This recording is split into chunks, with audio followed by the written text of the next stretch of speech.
I drove 6 hours to watch my only daughter get married, but when I arrived at the gate, I didn't find a welcoming committee. I found a security guard holding a laminated photograph of my face with a thick red line slashed across it, and 4 words printed beneath that ended my motherhood in an instant. Banned. Do not admit. Before we continue, please subscribe and hit that notification bell, and let us know where in the world you're watching from in the comments. Now, back to my story.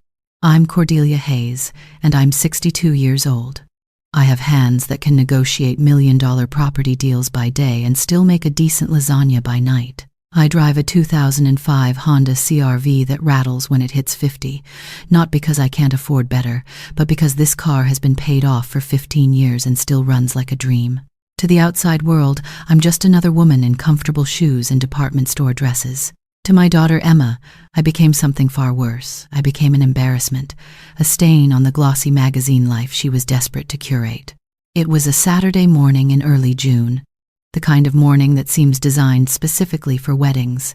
Sky so blue it looked photoshopped, air warm and sweet with the scent of honeysuckle. I was wearing the mother of the bride dress I'd found at Macy's during their semi-annual sale, a soft dove gray silk blend that made me feel elegant without trying too hard. I'd even splurged on a professional blowout at the salon, letting them tame my silver-streaked hair into soft waves that made me look distinguished rather than just old. In the passenger seat of my modest Honda sat a small envelope containing a cashier's check for $75,000, my wedding gift to Emma and her fiancé, Bradley, meant to be a down payment on their first home, a foundation for their future. I had no idea I was about to pull that foundation right out from under them. I turned off the highway onto the private drive leading to Silverleaf Manor, and let me tell you, this wasn't just a wedding venue, this was a monument to excess. The kind of place where the hedges are trimmed into geometric perfection, and the fountain water probably costs more per gallon than premium gasoline.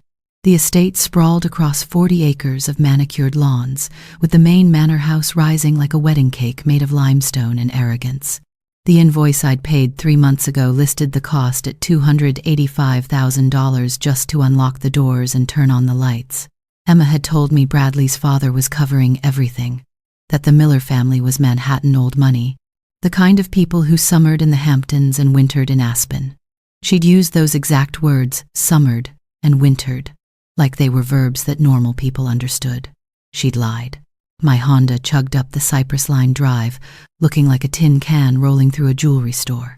I could see the valet stand ahead, staffed by young men in crisp white jackets who probably earned more in tips during one wedding than I used to make in a month when I was their age. I felt a complicated swell of emotion in my chest, not pride exactly, because there was too much distance between Emma and me for simple pride, but something close to it. Despite the missed calls and the increasingly short visits, despite the way she'd started pronouncing certain words differently and laughing at jokes I didn't understand, she was still my daughter. She was still the little girl I'd rocked to sleep after her father died, the toddler who used to stand on my feet while I danced around our tiny apartment, the teenager who'd sobbed in my arms when she didn't get into her first-choice college. I'd raised her alone from the age of 3. After a construction accident took my husband Michael and left me with a mortgage, a baby, and a secretary's salary at a real estate firm.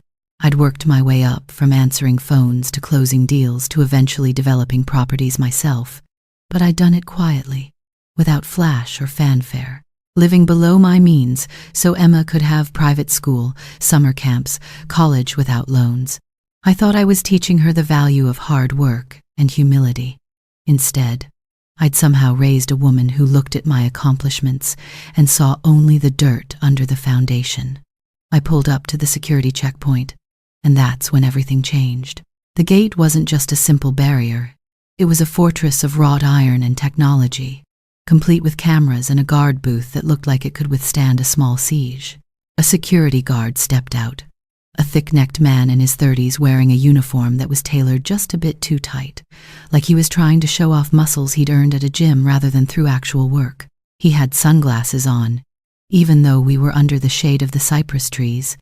and he held up one meaty palm in a stop gesture before I could even roll down my window. I rolled it down anyway. The air conditioning in my Honda had given up the ghost 3 summers ago, and I was starting to feel the heat prickle along my collar. "Name," he barked. Not asked, demanded. There was no courtesy in his voice, no good morning or welcome to Silverleaf Manor. Just that single word shot at me like an accusation. "Cordelia Hayes," I said, keeping my voice pleasant and steady. "I'm the mother of the bride, Emma Hayes." I smiled at him, the kind of smile I'd perfected over decades of dealing with difficult building inspectors and hostile zoning boards, friendly but firm. The smile of a woman who knows her place and expects you to respect it. The guard didn't check a list. He didn't glance at a computer screen. He didn't smile back. Instead, he reached under his counter and pulled out a clipboard, and when he held it up to my face, I felt my smile freeze and crack like cheap plaster. Clipped to the board was a photograph of me, clearly taken from a distance with a cell phone camera zoomed in to its limit. I was standing on the small patio of my townhouse, wearing my weekend clothes, jeans, and a cardigan, holding a watering can while tending to my herb garden. It wasn't a flattering photo, but that's not what made my breath catch in my throat. What made the world tilt sideways was the thick red marker line slashed diagonally across my face, violent and final, and the text printed in bold, angry capital letters at the bottom: "Banned. Do not admit. If persists, call police immediately."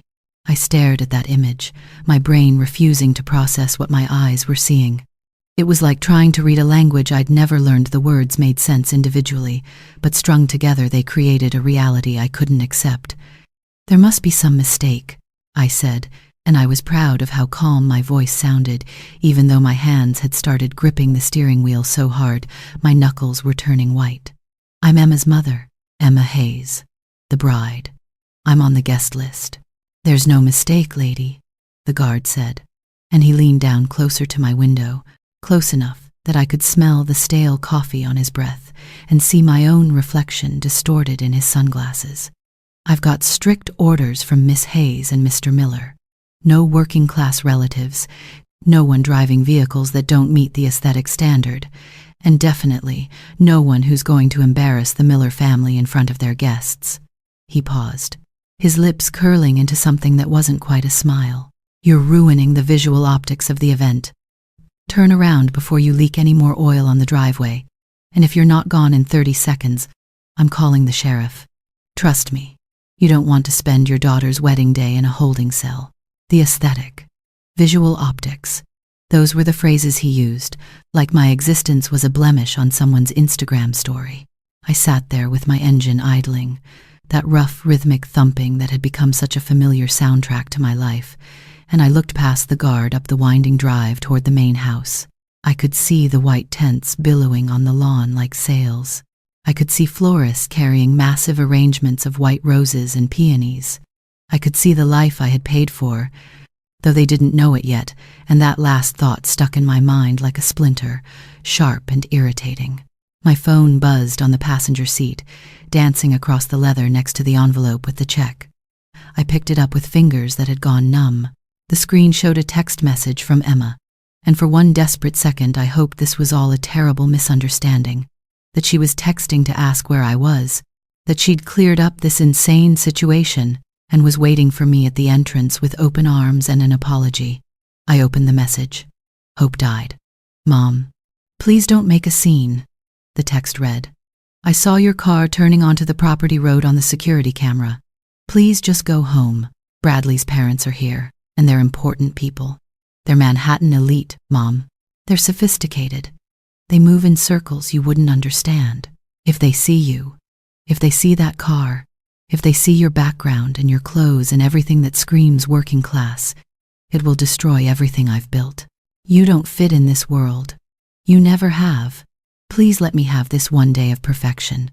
I'll send you photos afterward. Just go." I read that message once, then twice, then a third time, looking for some hidden meaning, some code that would make it say something different from what it actually said. She didn't say she loved me. She didn't say she was sorry. She said I would destroy everything. She said I didn't fit. She said I never had.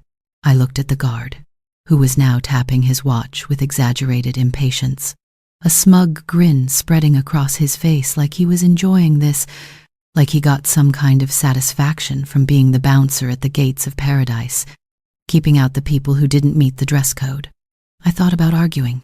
I thought about telling him that I'd built the original foundation for this guard booth 20 years ago when I was developing commercial properties in this area, that I knew the owner of Silverleaf Manor by his first name, that I had every legal right to be here. But what would that accomplish? Would it change my daughter's mind? Would it make her suddenly realize that she'd just chosen appearance over substance, strangers over family, a fantasy over the woman who'd sacrificed everything to give her opportunities I never had? Understood, I said quietly. I put the Honda in reverse. I backed up slowly, carefully, the way I did everything in life with precision and control. I turned the wheel, my tires crunching on the imported Italian gravel that probably cost more per square foot than my first apartment, and I drove back down that cypress-lined avenue, watching the white tents disappear in my rearview mirror like a dream evaporating in harsh sunlight. But I wasn't sad. That's the strange thing. I thought I would be devastated, thought I would cry, thought I would feel the kind of soul-crushing heartbreak that mothers feel when their children reject them. Instead, what I felt was cold, clear, clinical. I felt like I did when I walked a property and realized the inspection report had missed something crucial, when I discovered that underneath the fresh paint and staging furniture, there was black mold in the walls or structural damage in the foundation. When you find rot, you don't try to cover it up. You don't negotiate with decay. You tear it out, down to the studs if necessary, and you rebuild from scratch. The drive away from Silverleaf Manor was silent. I didn't turn on the radio.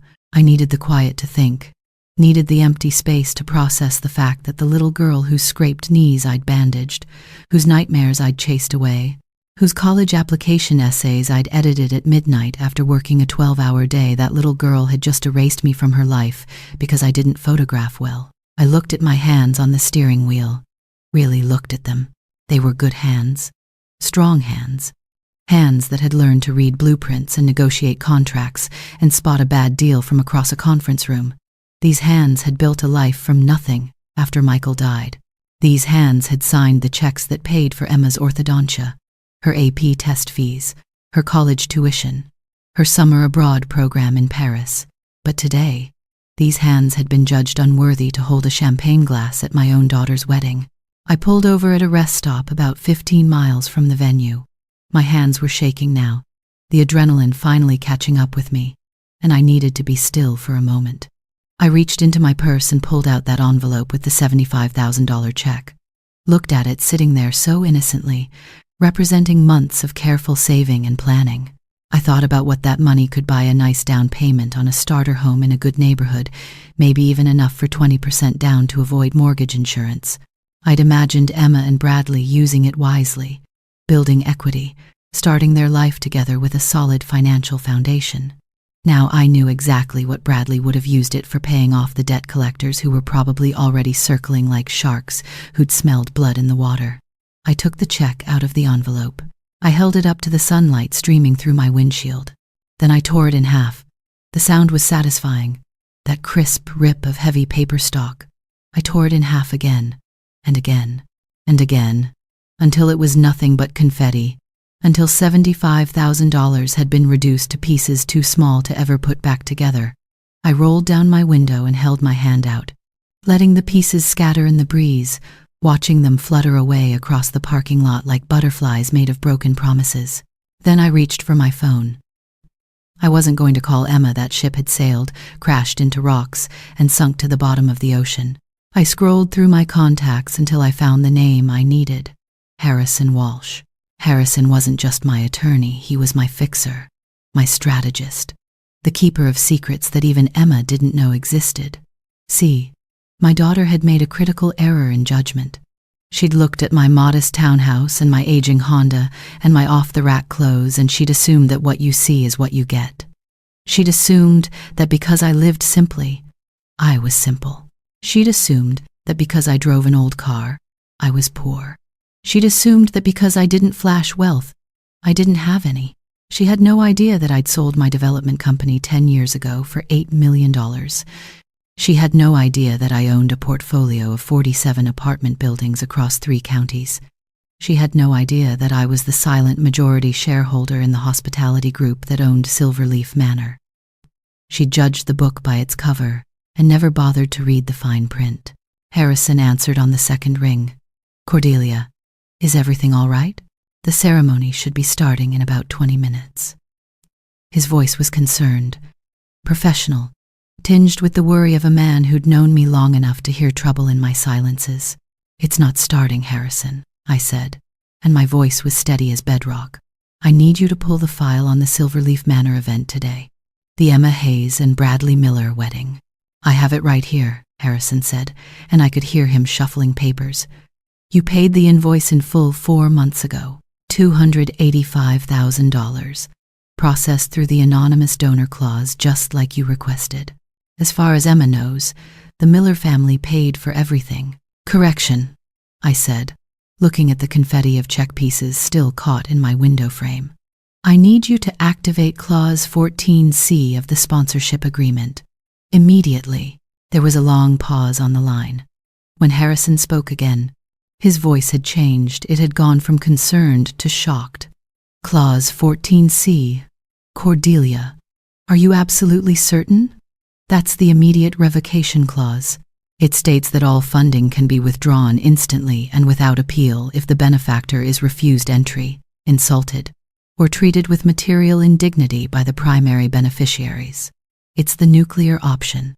Once I activate it, there's no walking it back." "I'm sure," I said, watching a family walk past my car toward the rest stop building, the children laughing, the parents holding hands, a picture of normal happiness that seemed to belong to a different universe from the one I was currently inhabiting.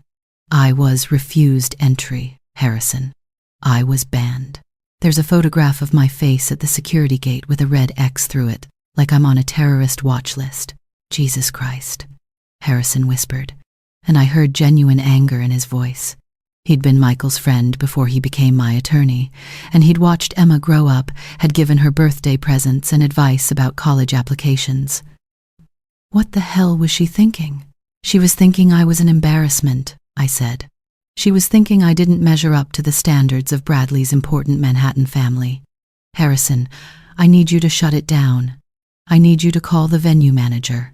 I need you to call the catering company. I need you to call the florists, the band, the bartenders, everyone.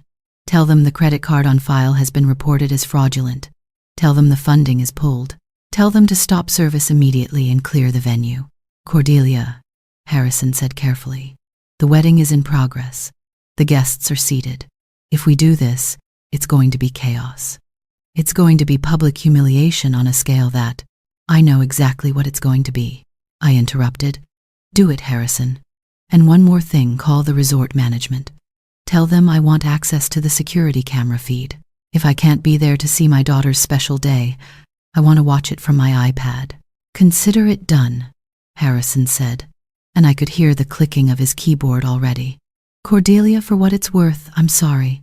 You deserved better than this. We all deserve better than what we get, Harrison," I said. "The question is what we do about it." I hung up the phone and sat there in my car at the rest stop, looking at my reflection in the rearview mirror. I saw a 62-year-old woman with silver hair and crow's feet, wearing a dress she'd bought on sale, driving a car that was old enough to vote. I saw a woman who'd been judged and found wanting by her own child.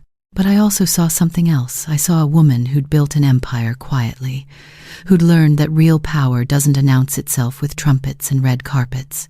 Real power waits in the shadows until the exact moment it needs to strike. Emma wanted a wedding without me. She was about to get exactly what she asked for, a wedding without me, without my money, without my protection, without the safety net I'd spent 29 years weaving beneath her feet. She wanted to fly? Fine. Let's see how she does when I cut the strings. 20 minutes after I hung up with Harrison, I pulled into the parking lot of a small roadside diner called Mabel's, the kind of place with checkered tablecloths and coffee that tastes like it's been sitting on the burner since the Reagan administration. I ordered a slice of apple pie and a cup of that terrible coffee because I needed to be somewhere public, somewhere normal, when I watched my daughter's perfect world collapse. I needed witnesses to prove I was nowhere near the scene of the crime. The waitress, a tired-looking woman in her 50s with a name tag that said Ruth, brought my order with a sympathetic smile. "You okay, honey? You look like you just got some bad news." I looked up at her and smiled, a real smile this time, not the professional mask I'd been wearing all day. "Actually, Ruth, I just made the best decision of my life. I just don't know it yet." She looked confused but patted my shoulder anyway and moved on to refill coffee cups at the next table. I pulled out my iPad and logged into the secure server Harrison had set up for me. Years ago, the same server I used to monitor my properties remotely, check security footage, keep tabs on investments. Harrison worked fast. The login credentials for Silverleaf Manor's camera system were already waiting in my inbox, along with a brief message. "System access granted. All kill switches armed and ready. On your order, Cordelia. God have mercy on us both." I selected the camera feed for the grand ballroom and the image flickered to life on my screen. And let me tell you, it was magnificent in the way that only obscene wealth can be magnificent.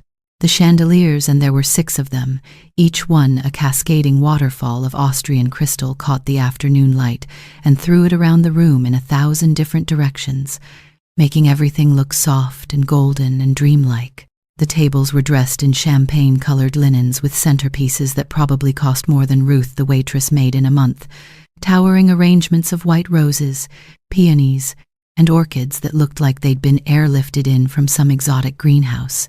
I could see the guests milling around in their designer clothes, champagne flutes in hand, laughing that particular laugh that rich people have, the one that says they've never had to worry about whether their card would be declined at the grocery store.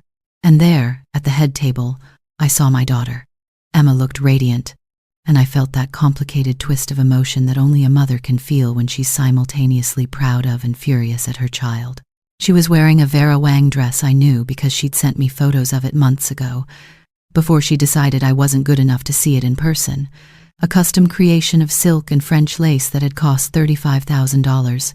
I knew that too, because I'd paid for it, though she thought Bradley's family had covered it. She had her hand resting on the table, displaying that massive diamond engagement ring that caught the light every time she moved, and she was laughing, her head thrown back in that carefree way that suggested she thought she'd won the lottery of life. I zoomed in on the man sitting next to her. Bradley Charles Miller III. Though that name was about as real as a $3 bill. He was handsome in that generic way that weak men often are, all jawline and hair gel and expensive tailoring designed to hide the fact that there's nothing substantial underneath. He was holding court with a group of men at the adjacent table, and even through the camera feed I could see the manic energy in his gestures, the too bright gleam in his eyes, the way he kept touching his face and adjusting his tie like a man who was running on pure nervous energy and cocaine. He wasn't celebrating his marriage. He was working the room, pitching something, trying to sell ice to Eskimos. I'd seen men like him before in my years in real estate, the kind of guy who could talk a good game but couldn't back it up with substance, the kind of guy who wore expensive watches he couldn't afford and drove leased cars he pretended to own, the kind of guy who saw my daughter not as a person but as an opportunity, a mark, a way to legitimize his con. Then I looked at the couple sitting to Emma's right, in the positions of honor reserved for the groom's parents, and I had to suppress a laugh that would have made Ruth drop her coffee pot. There they were, the elite Manhattan parents, the old money family, the sophisticated aristocrats whose delicate sensibilities apparently couldn't survive exposure to a woman who drove a Honda. The man was wearing a tuxedo that fit him well but not perfectly, the kind of rental that looks good from a distance but shows its seams up close. He had that distinguished, silver fox look that comes from a bottle and a good colorist. The woman was dripping in what I assumed Emma thought were family diamonds, but what I knew from the briefing Harrison had sent me were cubic zirconia from a costume jewelry company in New Jersey. They were playing their parts beautifully. I had to give them that nodding graciously, smiling at appropriate moments, touching Emma's hand with practiced affection. But I could see something Emma couldn't. They kept checking their watches. They kept looking at the exits. They had the glazed, patient expressions of people who were being paid by the hour and counting down the minutes until their shift ended. I checked the timestamp on the security feed. It was 3:47 in the afternoon. Harrison had said the kill switch would execute in 90 seconds from his command, and he'd sent that command at 3:45. That meant in less than a minute, everything was about to change. I took a bite of my pie and waited. Have you ever watched a building implode? I have. Part of my work in development involved demolition, and there's something mesmerizing about the way a structure that took months or years to build can come down in seconds when you know exactly where to place the charges. The key is in the foundation. You don't start at the top and work your way down. You start at the bottom and let gravity do the rest. That's what I was doing now, pulling out the foundation and watching to see if the structure could stand on its own. Spoiler alert, it couldn't. On the screen, I watched as Bradley stood up from the head table. He tapped his champagne flute with a silver spoon, and the sharp pinging sound cut through the ambient noise of conversation and laughter. The room quieted down, all eyes turning toward the head table where the handsome groom was standing with his chest puffed out like a rooster surveying his domain. Emma gazed up at him with such naked adoration that it made my chest hurt, not because I was sad, but because I knew what was coming and she didn't. She had no idea that in approximately 30 seconds, the man she was looking at with such trust was going to reveal himself as exactly what he was: a coward, a con man, and a fraud.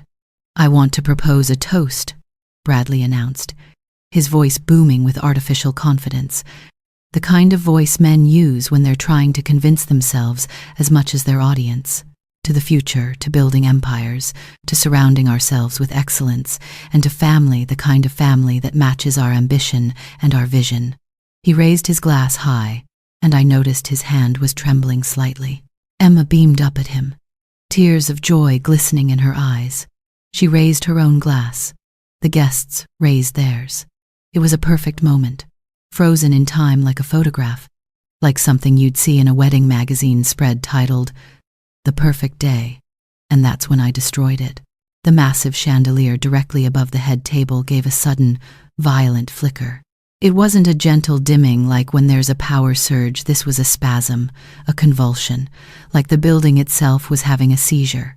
The light surged brighter for a fraction of a second, so bright that I saw several guests raise their hands to shield their eyes, and in that harsh white glare Bradley's face was illuminated in perfect clarity, and I could see the fear in his eyes, the sweat on his upper lip, the cracks in his mask. Then everything went black, not just dim black, the kind of darkness that makes you forget where you are, that makes you lose your sense of up and down. For 3 seconds there was absolute silence in that ballroom. 3 seconds where 200 people held their breath collectively. 3 seconds where Emma probably thought this was just a technical glitch that would be fixed momentarily. Then the screaming started. It wasn't the sound of people in danger, it was the sound of entitlement being interrupted, of expensive people being inconvenienced, of a party being crashed by reality. The emergency lighting kicked in after about 5 seconds. Those harsh industrial halogen beams mounted above the exit doors that turned the fairy tale ballroom into something that looked like a warehouse, all hard angles and deep shadows. The soft golden glow was gone. The romantic ambiance was gone. What was left was a room full of overdressed people standing in the dark, holding champagne glasses that suddenly seemed ridiculous. I watched Bradley on the screen. The security cameras had automatically switched to night vision mode, giving everything a ghostly green tint. He was still standing, still holding his glass, but now he was tapping the microphone desperately. Thump, thump, thump, nothing. The sound system was dead. His voice, which had been booming through speakers just moments ago, was now just a small, insignificant sound in a very large room. I saw his mouth moving, saw him trying to continue his toast, but nobody could hear him. Nobody was paying attention to him anymore. The guests were looking around in confusion, talking over each other, demanding to know what was happening, why the lights were out, who was in charge, and couldn't someone fix this immediately? Then the service doors burst open, and a battalion of waitstaff marched in. But they weren't carrying trays of food, they were pushing industrial bus tubs, the kind used for clearing tables at the end of an event. They moved with military precision, clearly following orders they'd just received, and they began systematically clearing the tables. I watched a waiter swoop in and grab a bottle of wine before a guest could pour a second glass. I watched another server slide a plate of untouched appetizers right out from under a bridesmaid's nose. The murmur of confusion grew into a roar of indignation. What's going on? Why are they taking the food? Where's the venue manager? This is unacceptable.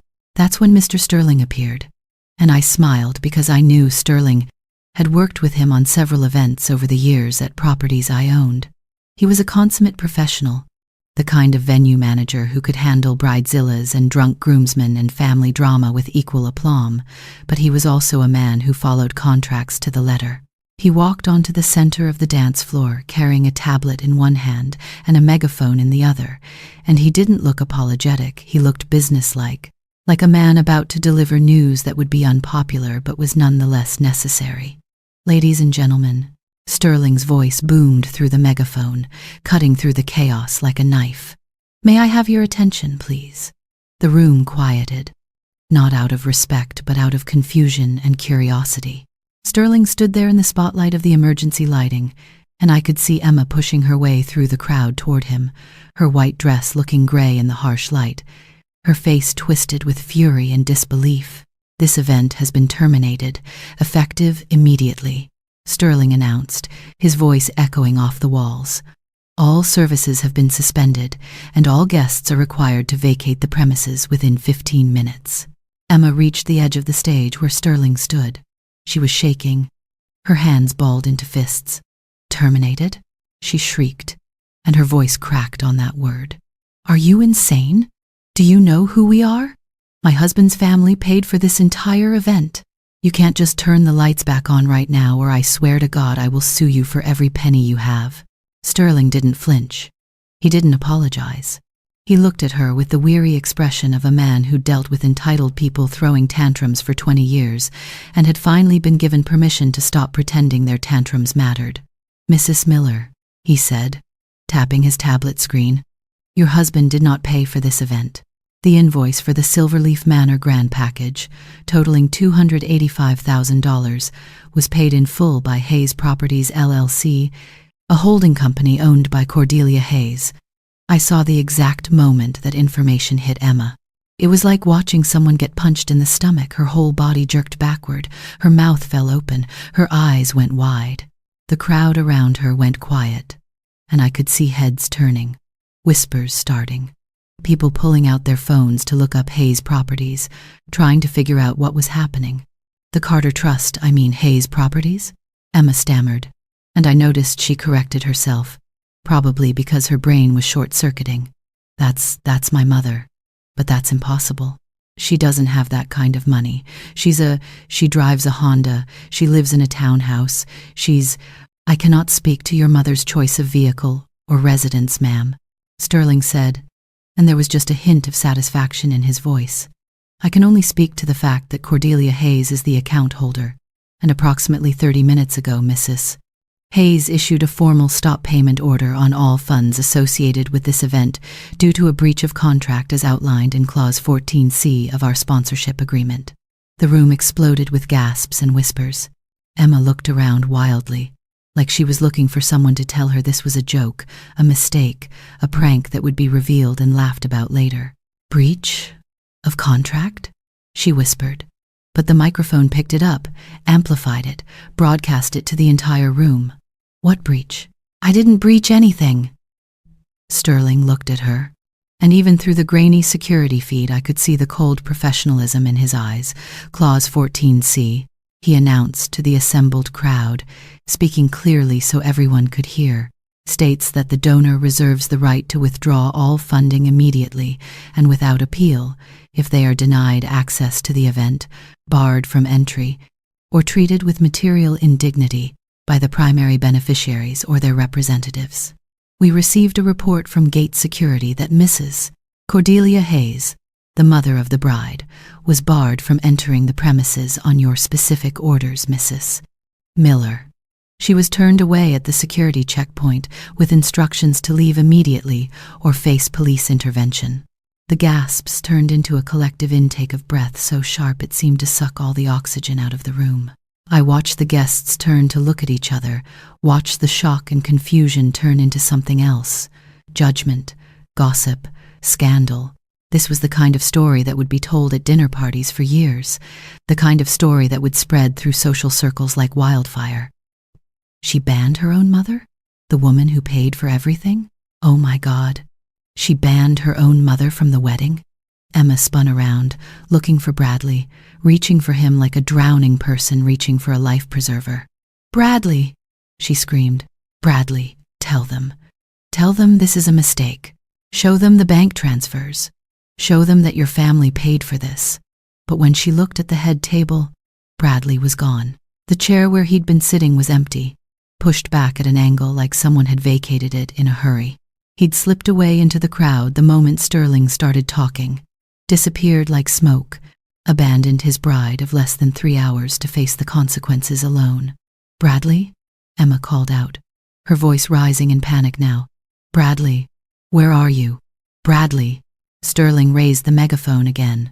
He wasn't talking to Emma anymore, he was addressing the entire crowd, delivering the final blow with the efficiency of a man who wanted to get this over with and go home. "The kitchen is closed," he announced, his voice mechanical, devoid of sympathy. "The bar is closed. All catering staff have been released. Security is currently escorting the valet attendants off the property.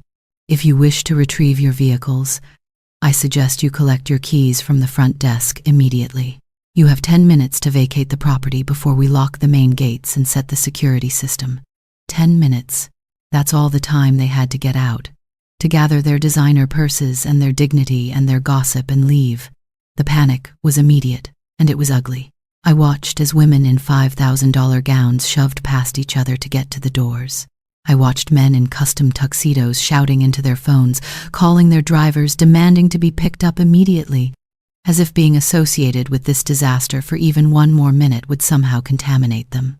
The waiters continued their relentless work, stripping tablecloths off tables while people were still standing next to them, the sound of silverware crashing into bins providing a percussion soundtrack to the exodus.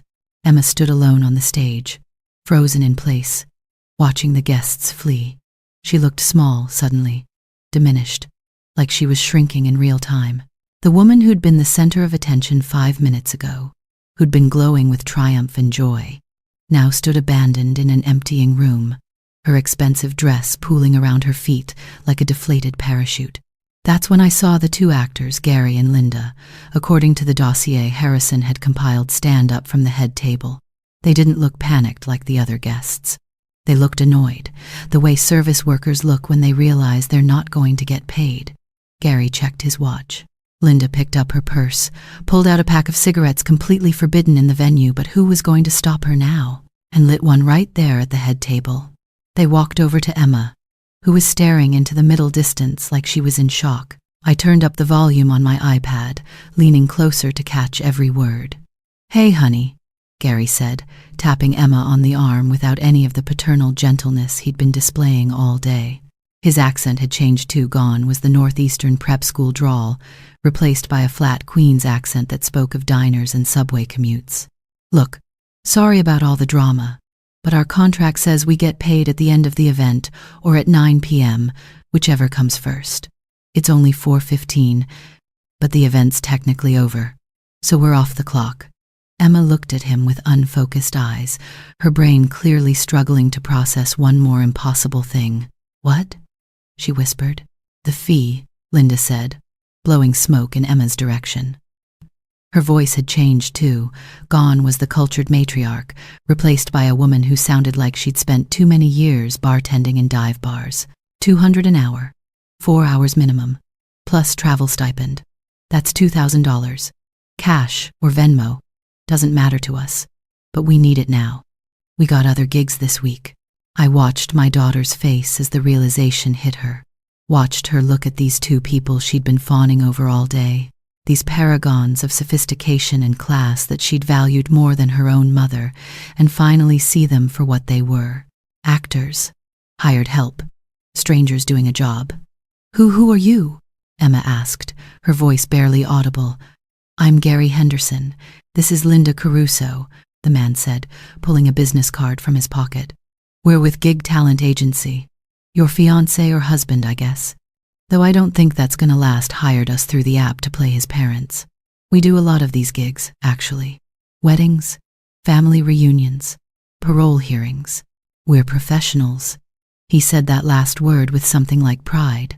Linda took another drag of her cigarette. Look, lady, are you going to pay us? Or do we have to file a dispute with the platform? Because I gotta tell you, those disputes take forever, and I got rent due on Tuesday. Emma's knees gave out. She literally collapsed, sitting down hard on the edge of the stage, her expensive dress spreading around her like she was melting into the floor. Actors, she whispered. You're actors. His parents are actors. Everything is. She stopped talking, her mouth hanging open, her eyes glazed over with shock. Have you ever seen someone's entire worldview collapse in real time? Have you ever watched the exact moment when someone realizes that everything they believed was a lie, that they've been played for a fool, that they've sacrificed something irreplaceable for something worthless? Because that's what I was watching, and I want you to understand something. I didn't enjoy it. There was no satisfaction in seeing my daughter broken, but there was clarity, cold and necessary. Because sometimes the only way to save someone from drowning is to let them sink to the bottom first, so they understand which way is up. Linda stepped closer to Emma, her professional veneer completely gone now. Look, sweetheart, she said, her voice hard. Jason, sorry, Bradley. He told us his name was Jason. When he booked us, he owes us money. If he's not here, that debt falls to you. You're the bride. You're the partner. So you can pay us now, or we can call the cops and report theft of services. I don't have it, Emma sobbed, and I heard the truth in her voice. I don't have any money. Bradley handled everything.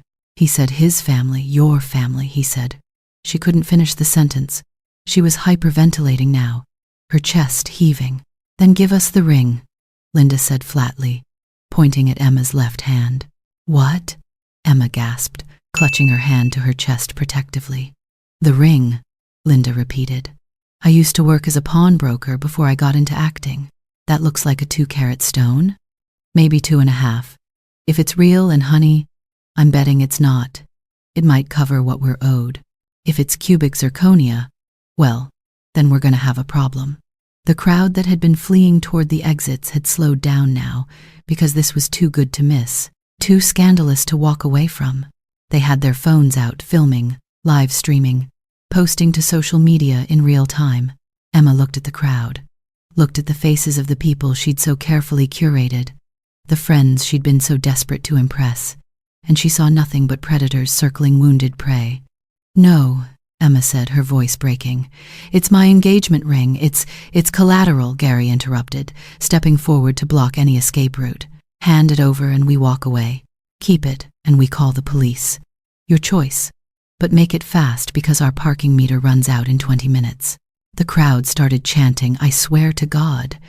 They actually started chanting like they were at a sporting event. Give them the ring! Give them the ring! These people, these sophisticated elites that Emma had bent over backward to impress, were treating her humiliation like entertainment, like a reality TV show that had gotten deliciously dramatic. Emma looked at her hand, at the ring that Bradley had presented to her 6 months ago during a proposal she'd posted to Instagram with the caption, I said yes to forever with my king. She looked at it for a long moment, and I wondered what she was thinking. Was she remembering the proposal? Was she calculating the ring's value? Was she still hoping Bradley would come back and fix this? Finally, she twisted the ring off her finger. She didn't hand it to Linda politely, she threw it, hard, and the ring skittered across the floor, spinning like a top before coming to rest near the emergency exit. Linda moved fast for a woman her age, scooping it up before it could roll into a heating vent. She held it up to the light, squinting at it with a professional eye. Cubic zirconia, she announced.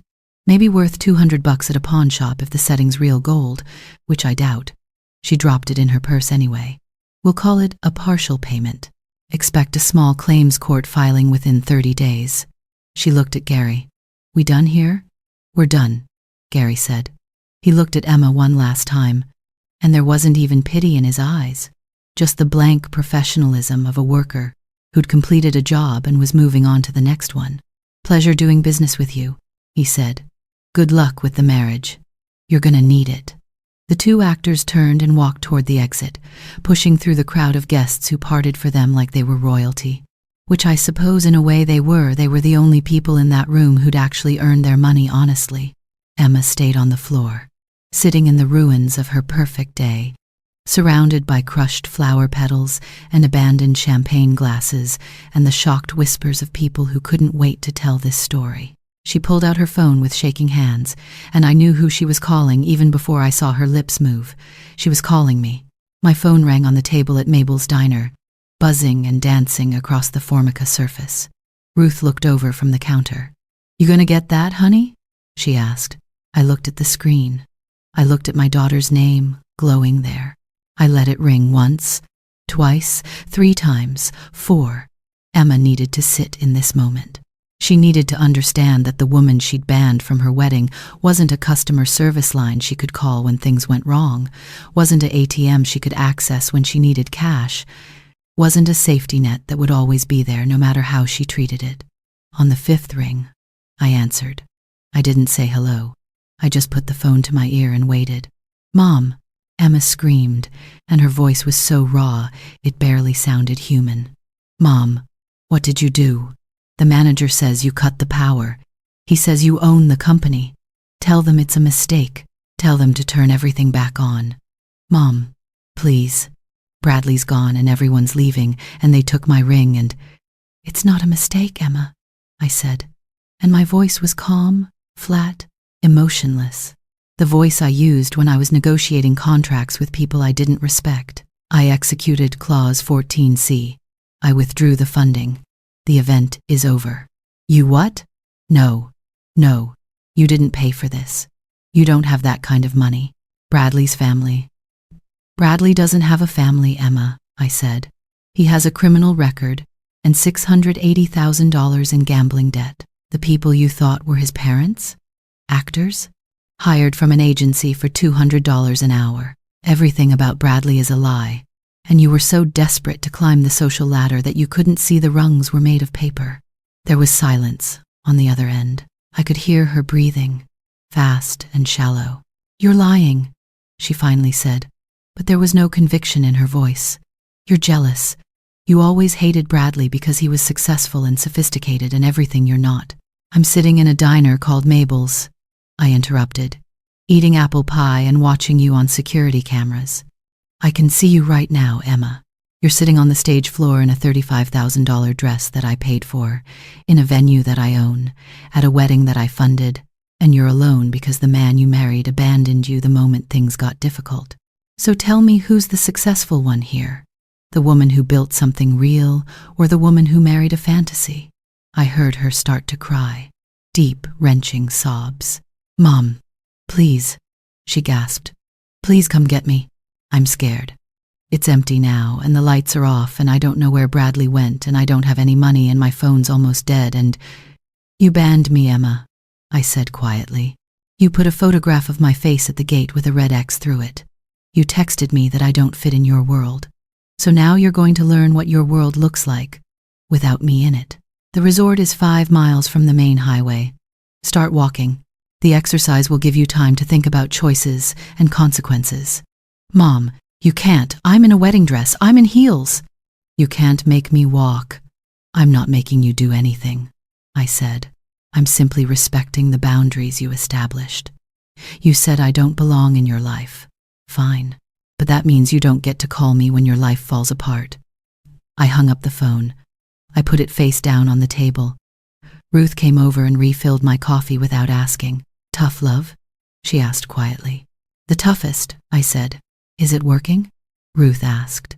I looked at the iPad screen, watched Emma struggle to her feet, watched her kick off her shoes and start walking barefoot toward the exit, watched her finally understand that nobody was coming to save her. I didn't go home that night. I sat in Mabel's diner nursing cold coffee until Ruth's shift ended at midnight, and then I drove to the one place I knew Emma would eventually have to go, the place where this whole story had started 29 years ago, when I was a young widow with a toddler and a dream that seemed impossible. I drove to Morrison Apartments, a 4-story brick building in the part of town where the American dream goes to catch its breath before climbing the next hill. This was where I'd lived after Michael died, where I'd learned that you can't eat pride and you can't pay rent with potential. I owned the building now, had bought it 12 years ago, when the previous owner retired, but I'd kept it exactly as it was, affordable, clean, safe, and humble. I pulled my Honda into a parking spot across the street and I waited. The question that kept circling through my mind like a vulture was simple but terrifying. Would she come? Would my daughter swallow her pride and follow the only thread of hope I'd left her? Or would she disappear into the night, too stubborn to accept help from the mother she'd rejected? At 2:17 in the morning, I got my answer. She came stumbling out of the darkness like a ghost, or maybe like Cinderella after midnight, when all the magic runs out and you're left with just a pumpkin and some mice. Emma was still wearing that wedding dress, or what was left of it. The hem was black with road dirt, torn in several places where she'd obviously tripped and caught it on something. The silk that had gleamed like moonlight in the ballroom now hung on her like rags. Her feet were bare, and even from across the street I could see they were bleeding, leaving dark smudges on the sidewalk with each step. Her hair, which had been swept up in an elaborate updo that had taken 2 hours and cost $400, now hung in tangled strands around her face. Her makeup had run in black streaks down her cheeks, making her look like a tragic clown, like someone playing the role of a broken bride in a theatrical production about hubris and consequence. She stopped in front of Morrison Apartments and just stood there, staring up at the building like it was a monster that might devour her. I could see her shoulders shaking from cold, from exhaustion, from tears, probably all three. She looked at something clutched in her hand, and even from this distance I knew it was the key I'd given her, the key to Studio 7C, the key to the bottom. I watched her climb the steps to the front entrance, watched her struggle with the door. The lock had been broken for years, and I'd never fixed it, because in this neighborhood, a broken lock meant easier escape in an emergency, and the tenants understood that. She disappeared inside, and I gave her 10 minutes.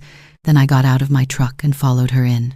The stairwell smelled the way it always had, like industrial cleaner trying to mask the underlying scents of cooking oil, cigarette smoke, and 30 years of working-class struggle. The elevator was still broken, still wrapped in yellow caution tape, still the same joke it had been when I lived here. I climbed the stairs slowly, my footsteps echoing in the concrete shaft, and when I reached the 4th floor I could see light spilling out from under the door of Unit 7C. I stood there for a moment, listening. I could hear water running. She'd found the bathroom, found the shower. I could hear the pipes groaning in the walls, the same pipes that used to groan when I lived here, when I'd shower at night after Emma was asleep, because during the day I was too busy working and keeping a toddler alive to worry about my own hygiene. Some things never change. Some things shouldn't. I knocked on the door. The water shut off immediately. There was a long silence, then footsteps, hesitant, shuffling. The door opened 3 inches and Emma peered out, and when she saw it was me, her face crumpled like a paper bag.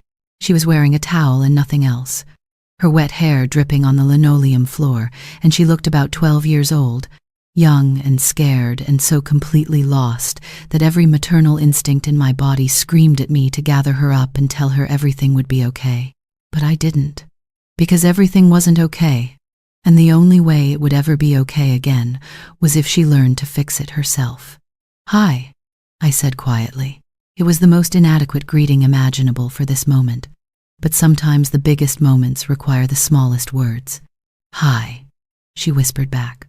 Her voice was hoarse, destroyed from crying and screaming and whatever else she'd done during that 5-mile walk. We stood there looking at each other across that threshold, and I wondered if she understood the symbolism. I was on the outside, she was on the inside, and neither of us was crossing that line yet. "Can I come in?" I asked. She nodded and stepped back, pulling the door open wider. I walked into the studio apartment and the memories hit me like a physical force, the exact angle of afternoon light through the barred windows, the way sound echoed off the bare walls, the particular shade of off-white paint that landlords use because it's cheap and shows dirt so you can charge tenants for damages when they move out. It was like stepping into a time machine. Emma had hung her wedding dress over the shower rod in the bathroom. I could see it through the open door, dripping water into the tub, the once pristine silk now looking like something you'd find in a donation bin. She'd found the clothes I'd left in the closet, simple jeans and a t-shirt from Target, the uniform of working America, but she hadn't put them on yet. She just stood there clutching her towel and shivering, and I realized she was waiting for me to tell her what to do, waiting for instructions, waiting for me to take charge the way I always had. But that wasn't going to happen. Not this time. "There's instant coffee in the cabinet above the hot plate," I said, keeping my voice neutral. "Water in the mini fridge. The heater works, but it's loud, you'll get used to it." Emma nodded but didn't move. She was staring at me with eyes that held so many questions I couldn't count them all. But the biggest question was the one she finally managed to voice. "Why?" she asked. "Why did you do all of this? Why did you humiliate me? Why did you let me marry him if you knew he was? If you knew everything about him?" I walked over to the single chair at the small table and sat down, suddenly feeling every one of my 62 years. "I didn't let you marry him, Emma. You chose to marry him. I tried to warn you 6 months ago when you first got engaged, remember? I told you I had concerns about Bradley. I asked you to wait. You told me I was jealous of your happiness and that I couldn't understand sophisticated people because I'd never moved in those circles."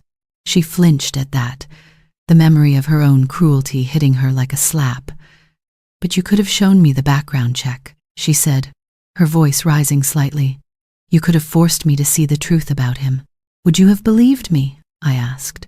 "If I'd come to you with a private investigator's report showing that Bradley was a fraud, that his parents were actors, that he was drowning in gambling debt, would you have believed me, or would you have accused me of sabotaging your relationship because I was bitter and alone?" The silence that followed was answer enough. We both knew the truth. She would have chosen Bradley over me, would have believed his lies over my evidence, because she'd already decided who fit into her fantasy and who didn't. "I humiliated you," I continued, "because humiliation was the only teacher left who could reach you. You'd stopped listening to reason. You'd stopped listening to love. But embarrassment? Shame? Public failure? Those are lessons that stick to your bones, Emma. Those are lessons you can't ignore or explain away or blame on someone else." Emma's legs seemed to give out, and she sank down onto the bare mattress on the floor, still clutching that towel like it was armor. "I lost everything," she whispered. "My husband ran away. My wedding imploded. Everyone saw it happen. Everyone filmed it. I'm probably a meme by now, aren't I? The bride who got abandoned and banned her own mother." I pulled out my phone and opened social media, scrolled for about 10 seconds, and found exactly what I was looking for. I held the screen up so she could see. Someone had already created a TikTok set to sad music, showing clips of Emma's disastrous wedding with text overlay that read, "When you ban your mom from your wedding, but she's actually the one paying for everything." It had 3 million views and climbing. Emma covered her mouth with her hand, staring at the screen in horror. "Oh God," she breathed. "Oh God, everyone knows. Everyone's laughing at me." "Yes," I said simply, putting the phone away. "But here's the question you need to ask yourself, Emma. Are they laughing at what happened to you? Or are they laughing at the choices you made? Because there's a difference. One makes you a victim. The other makes you accountable." She looked up at me with red-rimmed eyes. "You're saying I deserve this? You're saying I deserve to be humiliated and mocked and turned into a joke?" "I'm saying actions have consequences," I replied. "You banned your mother from your wedding because she drove the wrong car. You married a man you barely knew because he fit the image you wanted to project. You valued appearance over substance, status over character, and fantasy over reality." "Yes, Emma, I'm saying you earned this lesson, and the only question now is whether you're going to learn from it or whether you're going to keep making the same mistakes with different actors." The silence stretched between us like a bridge neither of us knew how to cross. Finally, Emma spoke, and her voice was so small I had to lean forward to hear her. "What happens now?" she asked. "What am I supposed to do?" I reached into my jacket pocket and pulled out a folder, the same folder I'd been carrying since this morning, though it felt like a lifetime ago. I set it on the table between us. Tomorrow morning at 6 a.m., you're going to go downstairs to Sal's coffee shop and you're going to start your first shift as a barista. The pay is $15 an hour. If you work full-time, that's about $2,000 a month after taxes. Your rent here is $800 a month. That leaves you $1,200 for food, utilities, transportation, and everything else. You're going to learn to budget. You're going to learn to count pennies. You're going to learn what it means to earn every single thing you have. Emma stared at the folder like it contained a death sentence. I can't be a barista, she said.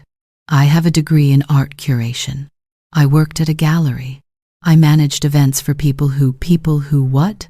I interrupted. People who are better than you? People who wouldn't be caught dead serving coffee? Emma, listen to yourself. There is no shame in honest work. There is only shame in thinking you're too good for honest work. She opened the folder with shaking hands, and I watched her face as she read through the employment contract, the apartment lease, the bus schedule I'd printed out for her. 1 year? She asked, looking up at me. You want me to do this for a year? I want you to prove to yourself that you can survive without a safety net, I said. I want you to learn what I learned when your father died and left me with a 3-year-old and a mountain of medical debt. I want you to understand that character isn't built in comfort, it's built in struggle. 1 year, Emma. 1 year of living on what you earn, not what someone gives you. 1 year of being responsible for yourself. And if you can do that, if you can make it through 365 days without running away, without calling me for money, without finding some new man to rescue you, then we'll talk about what comes next. And if I can't, she asked, if I leave or give up or then you leave my life permanently, I said, and I made sure she could hear that I meant it. No inheritance, no contact, no second chances. You become a stranger who happens to share my DNA, and I grieve the daughter I lost and move on. Emma's hands were trembling so hard the papers rattled. That's cruel, she whispered. That's not love. No, I agreed. It's not love in the way you understand it. It's not comfortable or soft or unconditional. But Emma, I've been loving you your way for 29 years, protecting you, providing for you, cushioning every fall. And it turned you into someone who could look at her own mother and see nothing but an embarrassment. So now I'm going to love you my way, the hard way, the way my mother loved me when she kicked me out at 18 and told me to figure out life on my own. Sometimes the most loving thing you can do is let someone hit rock bottom so they can discover they're strong enough to climb back up. I stood up, and Emma scrambled to her feet too, panic flashing across her face. Wait, she said. You're leaving? You're just going to leave me here? You have everything you need, I said, gesturing around the sparse apartment. Running water, electricity, a roof, and a job waiting for you in 6 hours. That's more than a lot of people have, Emma. That's more than I had when I started. I walked to the door and put my hand on the knob, but before I could turn it, I heard her voice, broken and desperate. Mom? I stopped but didn't turn around.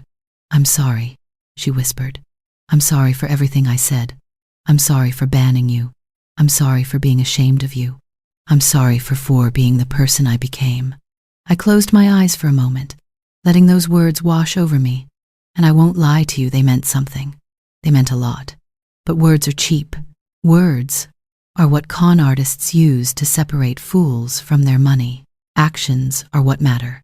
And Emma needed to understand that. I believe you're sorry, I said without turning around. But sorry doesn't fix anything. Sorry doesn't rebuild trust. Sorry is just the first step on a very long road, and you haven't even put on your walking shoes yet. Show me you're sorry, Emma. Show me over the next year that you've learned something, that you've grown, that you've become someone worth knowing. Then maybe we can be mother and daughter again. Until then, I'm just your landlord and you're just my tenant. I opened the door and walked out, and the sound of it closing behind me was one of the hardest sounds I'd ever heard. But here's what you need to understand about tough love. It's not about being tough on the other person. It's about being tough on yourself. About having the strength to do the right thing even when the right thing feels like you're tearing your own heart out with a dull spoon. I sat in my Honda in that parking lot for another hour. staring up at the window of Unit 7C, watching the light stay on, wondering if she was pacing, crying, planning to run, or actually reading that employment contract. And I made myself a promise. I wouldn't check on her. I wouldn't call her. I wouldn't make this easier. She had to do this on her own, or it wouldn't mean anything. So for the next 12 months, I became a ghost in my daughter's life, present but invisible, watching but not interfering. I never went into Sal's coffee shop during her shifts, but I drove past sometimes and looked through the window. I saw her struggle those first few weeks, saw her snap at customers who were rude, saw her burn herself on the espresso machine, saw her collapse at a table during her break with her head in her hands. But I also saw her change. I saw her posture shift from defensive to confident. I saw her start to smile at regulars, start to remember their orders, start to take pride in making a perfect cappuccino. I saw her become someone who worked for a living instead of someone who pretended to work while waiting for someone else to pay her bills. 3 months in, I followed her to the discount grocery store, the same one where I'd shopped when I lived in Morrison Apartments, the one where the produce is slightly bruised and the meat is always 1 day from expiration, but it's all 50% cheaper than the fancy stores. I watched her comparison shop, watched her calculate unit prices in her head, watched her put back a container of strawberries because they were too expensive and buy a bag of apples instead. I watched her at the checkout line count out exact change from a small coin purse, and when she was 35 cents short and asked the cashier to remove an orange from her bag, I had to walk away because I was going to cry and I couldn't let her see that. That orange, that stupid, insignificant piece of fruit that cost less than $1, that was the moment I knew she was going to make it. 6 months in, I watched her get promoted to shift supervisor at Sal's. I watched through the window as Sal himself shook her hand and gave her a small raise and a set of keys to open the shop in the mornings.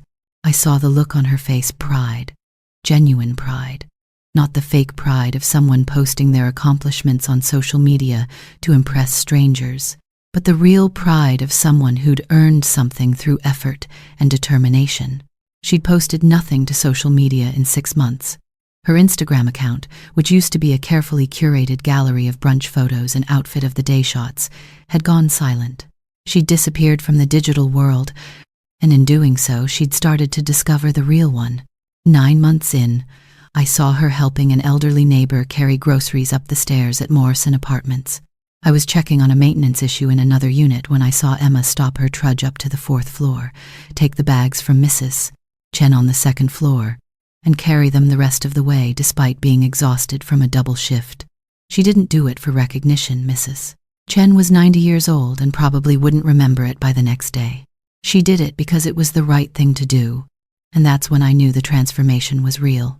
And then, exactly 1 year to the day after her disastrous wedding, I walked into Sal's coffee shop at 10 in the morning and I sat down in a booth by the window. The place was between the breakfast rush and the lunch crowd, quiet except for the hiss of the espresso machine and the low murmur of conversation. Emma was behind the counter wiping down the espresso machine, and when the door chimed, she looked up automatically with her customer service smile already in place. That smile froze when she saw me. For a long moment, we just looked at each other across that coffee shop, and I could see her doing the mental math, counting back the days, realizing what this visit meant. She put down her rag. She picked up a coffee pot and a mug. She walked around the counter with the same efficient grace I'd seen her develop over the past year, and she came to my table. "Coffee?" "Yeah," she asked, and her voice was steady, professional, but I could hear the tremor underneath it. "Black, please," I said. She poured, her hand steady, and set the pot down. She pulled an order pad from her apron pocket. "What can I get you?" she asked. "I'm not hungry," I said. "I came to talk business." Something shifted in her expression, hope, maybe, or fear, or both. "Business?" she repeated. I slid a folder across the table, and I watched her eyes track it the same way they'd tracked that first folder a year ago, the one that had outlined her punishment. But this folder was different. "Open it," I said. She wiped her hands on her apron before touching it, like she was approaching something holy or dangerous, and she opened it carefully. Inside was a single document, An employment contract. Hayes Properties, she read aloud. Position: junior property manager. Salary: $52,000 per year. Reports to building superintendent. She looked up at me, and her eyes were filling with tears, but she didn't let them fall. You're offering me a job? I'm offering you an opportunity, I corrected. Entry level. You'll inspect apartments, handle tenant complaints, process rental applications, coordinate with maintenance crews. You'll work weekends.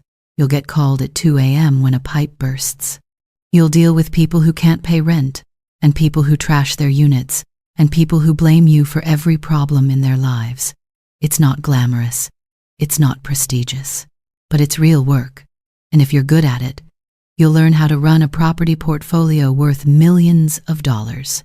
Emma stared at the contract, her fingers tracing the letterhead. Why? She asked. Why now? Because you stayed, I said simply. Because you didn't quit when it got hard.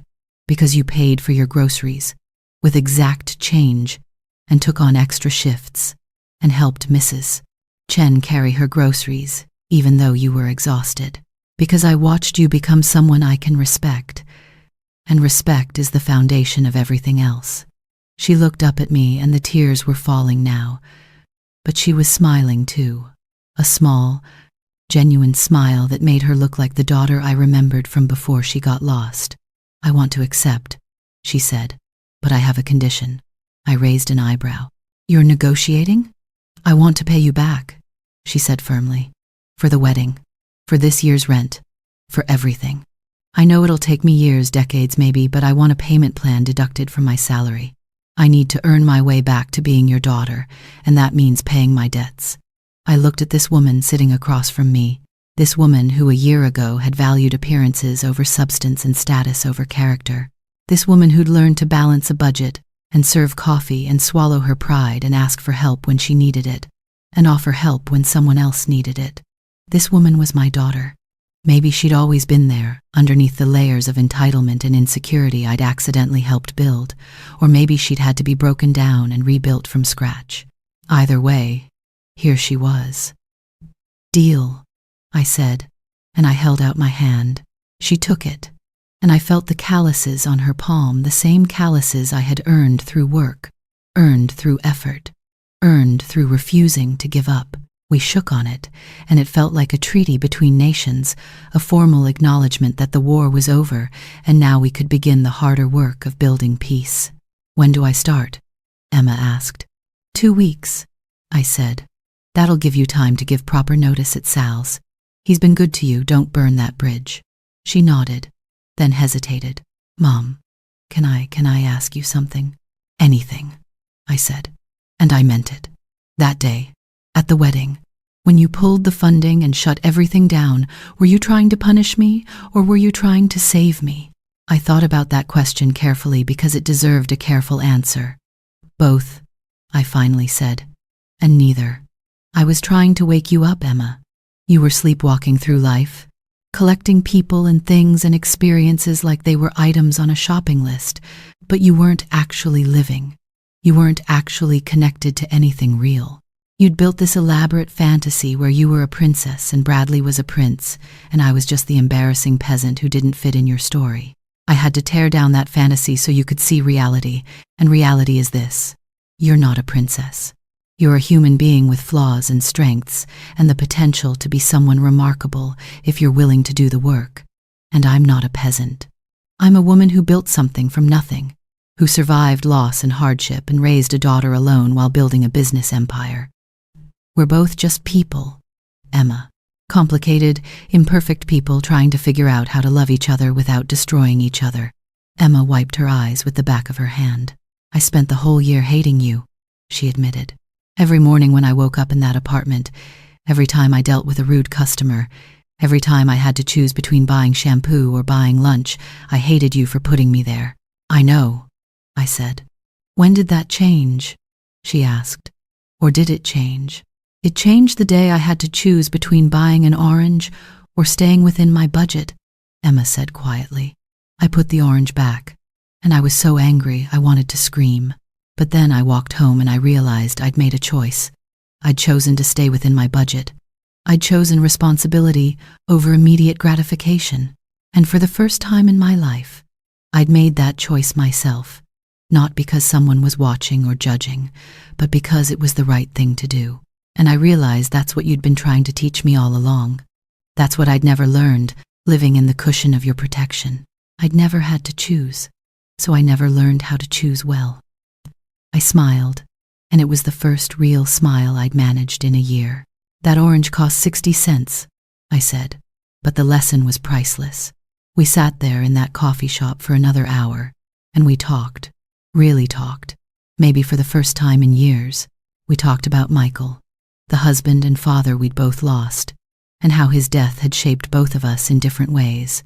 We talked about the mistakes I'd made raising her, the ways I'd overcompensated and overprotected, and accidentally taught her that struggle was something to be avoided rather than something that builds strength. We talked about Bradley, and Emma told me he'd called her once from a number she didn't recognize, 3 months into her exile, begging her to ask me for money to pay off his debts. She'd hung up on him. We talked about the future, about what she wanted to build now that she understood what building actually meant. When I finally stood up to leave, Emma stood up too. "Mom," she said, and I heard everything in that word apology. Gratitude, love, hope. Thank you for not giving up on me, for being strong enough to let me fall, for catching me at the bottom instead of at the top. That's what mothers do, I said. We catch you when it matters, not when it's convenient. 6 months later, Emma was thriving at Hayes Properties. She'd taken to property management like she'd been born for it, bringing her eye for design and her hard-earned understanding of what it means to need a safe, affordable place to live. She was tough on deadbeat tenants but compassionate with people who were genuinely struggling. She was efficient with repairs but insisted on quality work. She was, in short, becoming exactly the kind of property manager I'd always hoped to find but never could. And then one day she came into my office. I'd finally revealed that I had an actual office, not just a home office, in a modest building downtown, and she had that look on her face, the look of someone who's about to ask for something big. "I met someone," she said without preamble. My stomach dropped. "Emma," I started, but she held up her hand. "Let me finish. His name is Marcus. He's a teacher at the elementary school near Morrison Apartments. We met when he came into Sal's every morning for coffee during my year there. He asked me out 4 times and I said no 4 times because I was focused on surviving. But he kept coming in, kept being kind, kept treating me like a person instead of a pretty face or a potential conquest. And 3 months ago, I finally said yes." I studied her carefully. "What does Marcus do again?" "He teaches 4th grade, Emma said. "Math and science. He makes $48,000 a year. He drives a 10-year-old Civic. He lives in a 1-bedroom apartment and he's paying off student loans. He's not rich. He's not fancy. He's not going to impress anyone at a country club because he spends his weekends coaching youth soccer and helping his mom with her garden." She paused. "And he's the best man I've ever met, and I want you to meet him." I felt something loosen in my chest, some tight knot of fear I'd been carrying. "You want me to meet him because I'm not ashamed of you," Emma said, her eyes bright. "Because I want him to know where I came from and who taught me what actually matters. Because family isn't something you hide or manage or edit for social media. Family is who catches you when you fall, and you caught me, and I want Marcus to understand that." So I met Marcus, and he was exactly what Emma described: kind, genuine, solid as bedrock. He looked at my daughter the way Michael used to look at me, like she was the most interesting person in the world, like her thoughts mattered, like her happiness was his priority. He didn't care that she'd been a viral meme. He didn't care that she'd had a disastrous first marriage. He cared that she worked hard, treated people with respect, and was building something real with her life. 6 months after that meeting, Marcus proposed to Emma in the community garden behind Morrison Apartments, the same garden where Mrs. Chen grew vegetables and where the neighborhood kids played. He didn't hire a photographer. He didn't plan some elaborate Instagram-worthy moment. He just asked her, on a Sunday afternoon, if she wanted to build a life together. She said yes. And this time, when she planned a wedding, everything was different. The ceremony was in my backyard, not at some expensive resort, but in the garden behind the townhouse Emma used to call embarrassingly small. There were 40 guests, all people who actually knew and loved Emma and Marcus, not people they were trying to impress. Emma wore a dress from a bridal shop, not a designer, a simple, elegant dress that cost $800 and looked beautiful because she was happy, not because it was expensive. There were no hired actors playing anyone's parents. There was just me, and Marcus's mother and father, and the real, complicated, beautiful mess of actual family. When the officiant asked, "Who gives this woman to be married?" I stood up, and I remembered the script from traditional ceremonies, the script that says the father gives the bride away like property being transferred. But Emma had asked me to change it, and so I said what we'd agreed on. She gives herself, because she knows her own worth. But I support her choice, and I welcome Marcus into our family. Emma was crying, and so was I, and we hugged there in front of everyone, no shame, no hiding, no pretending we were anything other than what we were. Two women who'd hurt each other and healed each other and learned what really matters. The reception was potluck. People brought casseroles and homemade desserts and bottles of wine from the grocery store. Someone's uncle played guitar. Kids ran around the yard while adults talked and laughed. It was nothing like the first wedding, the one that had cost $285,000 and lasted less than 4 hours. This wedding cost maybe $3,000 total, and it lasted until midnight. And every single person there would remember it for the rest of their lives, not because it was spectacular, but because it was real. When Marcus and Emma cut the cake, a simple sheet cake from the local bakery, not some 6-tier monstrosity, Emma pulled me aside. "Mom," she said, "I need to tell you something, and I need you to really hear it." "I'm listening," I said. "That day, you closed the door on me at Morrison Apartments, when you left me in that studio with nothing but a job application and a year to survive. That was the worst day of my life. But it was also the best day of my life, because that's the day I started becoming someone worth being. If you'd taken me home, if you'd forgiven me immediately, if you'd cushioned that fall, I would have learned nothing. I'd still be that person who valued all the wrong things. I'd probably be married to another Bradley, or I'd be alone and bitter, blaming everyone else for my failures. You saved me by refusing to save me, and I don't think I ever properly said thank you for that." I pulled her into a hug. This woman who was my daughter but also her own person, strong and capable and finally comfortable in her own skin. "You don't need to thank me," I said. "You did the work. You made the choices. You climbed out of that hole yourself. I just refused to throw you a rope before you'd learned how to climb." "Still," Emma said, pulling back and looking at me seriously, "thank you for being the kind of mother who loved me enough to let me fail. Thank you for being strong enough to be the villain in my story until I was mature enough to understand you were actually the hero." We stood there in my backyard, surrounded by the sounds of celebration and genuine joy, and I thought about that day a year and a half ago when I'd driven away from Silverleaf Manor with a torn-up check and a heart full of cold determination.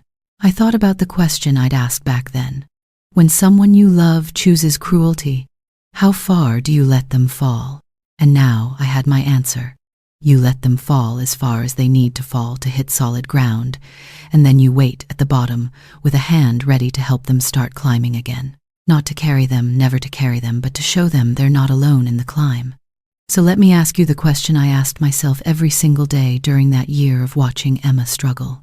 If someone you love is destroying themselves with their own choices, with their own pride, with their own refusal to see reality, do you enable them by cushioning every fall, or do you love them enough to let them hit bottom so they can discover their own strength? Because here's what I learned.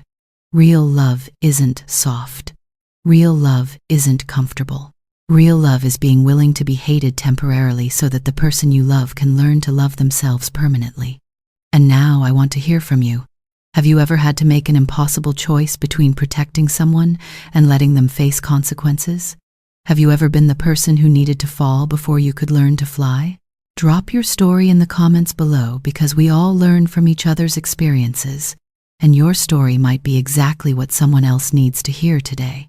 If this story resonated with you, If it made you think about your own relationships and your own choices, do me a favor. Hit that like button, subscribe to the channel, and share this video with someone who needs to hear it.